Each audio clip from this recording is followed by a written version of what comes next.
Mr. Nolan! Nolan! Mr. Nolan! Christopher!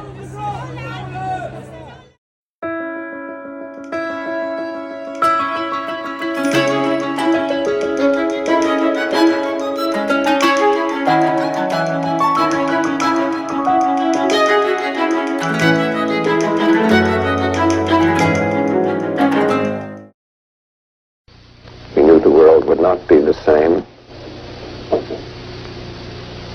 Few people laughed. Few people cried. Most people were silent.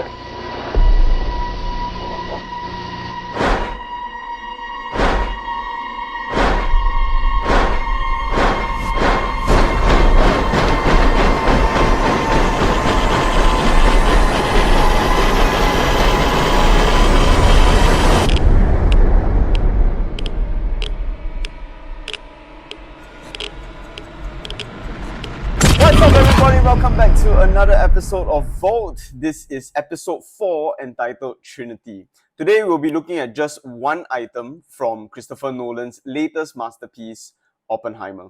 The episode is titled Trinity for two reasons. The first is in reference to the Trinity tests that you see in the film itself. And the second, a bit more personal to me, it's the providential design that allowed me to meet my life inspiration, my role model, my hero, Christopher Nolan. Many of you know that I am the biggest Christopher Nolan fanboy that is out there. And this year, in 2023, I got to meet him in person, and today we will hear the story about that. Okay, so let me set the scene. This is 12th of July, 2023. For the past 2 weeks, I have been losing sleep over the 13th of July because that was the day of the Oppenheimer premiere. And I knew that the entire cast was coming down to London, including Christopher Nolan himself. So for the past 2 weeks, I was scouring the internet trying to find any giveaways or competitions or deals or inside information that could get me close to him. This was the first and probably only time in my life that I will be in the same city, and I really wanted to maximize the chances that I had. So I was at a courtyard outside of King's, and I just finished lunch with a friend, and I was deciding between going to the library to finish up my dissertation or to go to Leicester Square to scout out the locations for the premiere to see where I could get the best standing area to see Christopher Nolan and the rest of the cast. Of course, being the most responsible student that I know, I decided that I would go the Leicester Square option. There probably is a lesson somewhere here about priorities, but we will save that for another time. So off I went to Leicester Square. Dissertation, what?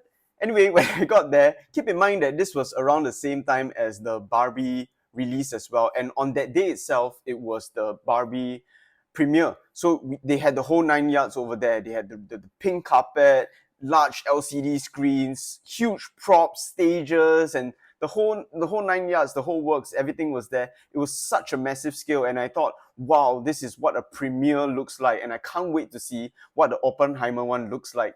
So I went to the corner, a perpendicular corner in Leicester Square, and I went towards the Odeon cinemas, and there was nothing at all. It was a blank slate, tabula rasa, zero, zip, nothing at all.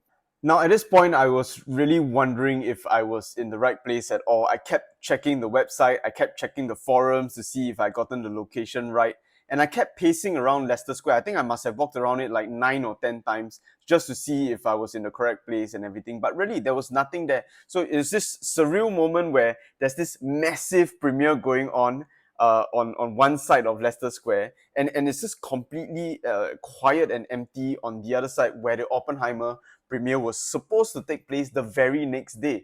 So I was really puzzled, and I was getting to be a bit worried at this point in time, and I really thought that I had the wrong location. And then suddenly, out of the corner of my eye, I saw an old man pacing at the entrance of the Odeon cinema. He was wearing a black jacket and he looked like a member of staff from the cinema, but he was just pacing there, quite out of place, and I found the whole scene quite peculiar. So I just stood at Leicester Square and I observed him from a distance. This sounds pretty creepy, but I observed him from a distance to see if there were any further developments from there. Pretty soon, two teenage boys went up to him, and there seemed to be some sort of interaction and exchange over there. So I got really excited. My heart started to pump a bit faster, and I thought, maybe I'm onto something over here. So when the two boys left, I quickly went up to him and I realized that in his hand, he was holding all these like purple wristbands. And I thought, oh my God, this is it, this is it, this is it. I know this is going to lead to somewhere, this is going to lead to somewhere, this is going to lead to Nolan. And so when I went up to him and he just pointed to me and he said, are you coming for the Oppenheimer premiere tomorrow? Then I said, yes, yes, yes, I am. He said, here, you need a wristband to enter like this particular zone and whatever. And I was like, yes, give it to me, give it to me. And then he was like, okay, put it on, and got the wristband. So this wristband allowed me to go onto the red carpet itself during the premiere the next day. So on to the next day, and here we are on the red carpet of the Oppenheimer premiere on 13 July 2023. You can see that it is a mighty, mighty scene. It is beautiful, the sets are all up, the construction crew did it overnight, and there was so much hype and there were so many people there waiting to see the stars walk down the red carpet.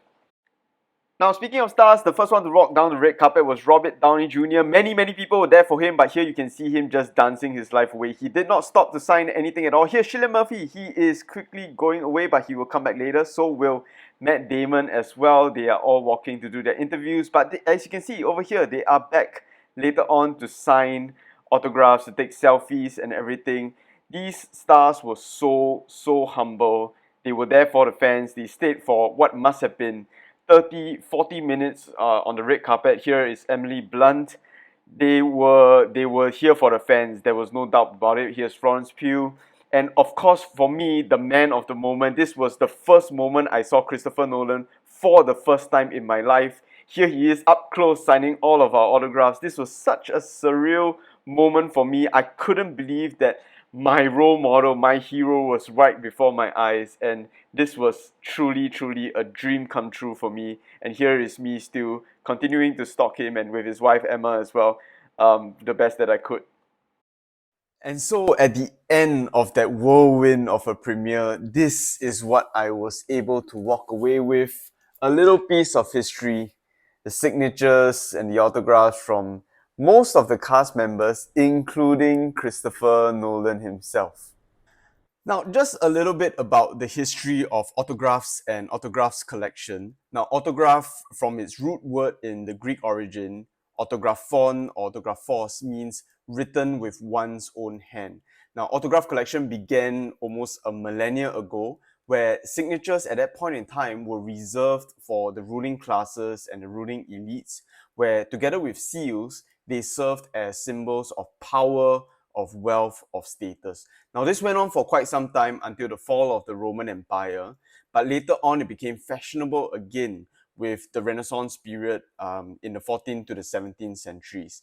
Now, at this point in time, there was something quite popular and became fashionable. It was called the album Amicorum, a friendship album, which had its origins somewhere in the German states. Now, these albums were where wealthy travelers, on their journeys, they asked the personalities they met to make entries in these poetry books.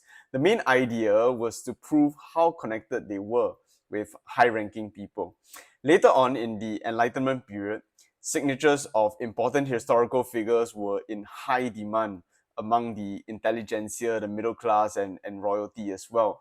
And 19th century auction houses later discovered this autograph business and that huge profits and money could be made from this.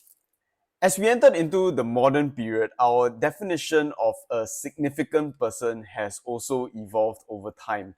Into the mix of celebrity, we now have pop stars, musicians, artists, actors, actresses, and even influencers.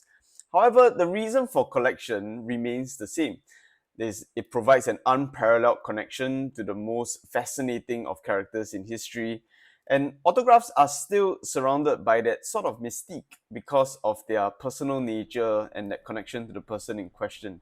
It is like an emanation of the celebrity themselves, and it still holds historical significance, whether you are looking at the signature itself, the signatory, or the fanboy who gave up his dissertation writing to chase down all these stars. Similar to the item on the previous episode, I went to find what the valuation criteria is for autographs. Now, provenance is really important. This is where my history skills start to kick in. Now, there are 5 major criteria that I managed to find for autographs. The first is the importance of the signatory. The second is the rarity of the item. The third is the age of the autograph. The fourth is the medium in which the autograph is signed on. And fifth, most importantly perhaps, it's the authenticity of the autograph. So you might be interested to know who the signatures on this poster belong to.